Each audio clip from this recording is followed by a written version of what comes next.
Deuxième lettre aux Corinthiens, chapitre 9.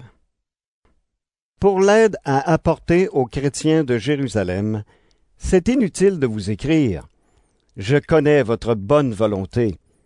Avec les gens de Macédoine, je me suis vanté à votre sujet. Je leur ai dit, « Les chrétiens de la province d'Achaïe sont prêts à donner depuis l'année dernière. » Et votre ardeur à rendre service a entraîné presque tout le monde. Pourtant, je vous envoie ces frères pour que vous soyez vraiment prêts. Comme je l'ai dit, dans cette affaire, j'étais fier de vous. Il ne faut pas que ce soit pour rien. En effet, si les gens de Macédoine viennent avec moi et ne vous trouvent pas prêts, j'ai peur d'une chose.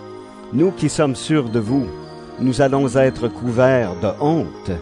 Et vous aussi, évidemment. C'est pourquoi j'ai pensé qu'il fallait demander aux frères d'aller chez vous avant nous. Ils vont s'occuper des dons généreux que vous avez déjà promis. Ils vont les recueillir.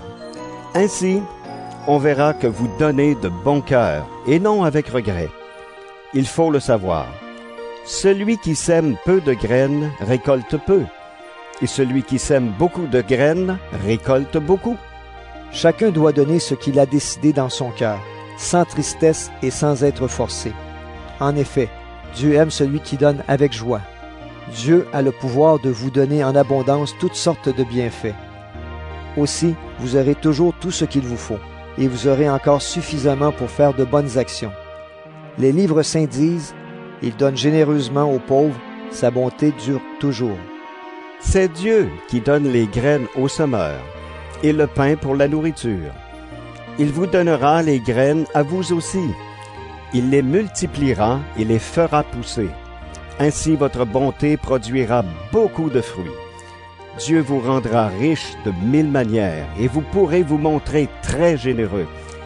Alors beaucoup remercieront Dieu pour ces dons que nous leur ferons de votre part. Par cette offrande, vous rendez service aux chrétiens de Jérusalem. De cette façon, vous leur donnez ce qui leur manque. De plus, vous les encouragez tous à remercier Dieu du fond du cœur. Vous montrez que vous obéissez à la bonne nouvelle du Christ. Vous mettez généreusement en commun ce que vous avez avec les chrétiens de Jérusalem et avec tous. À cause de tout cela, ils reconnaîtront la valeur de ce service et ils rendront gloire à Dieu. Dieu vous a donné en abondance de grands bienfaits. Pour cela, ils vous montreront leur amour en priant pour vous. Remercions Dieu pour ses bienfaits extraordinaires.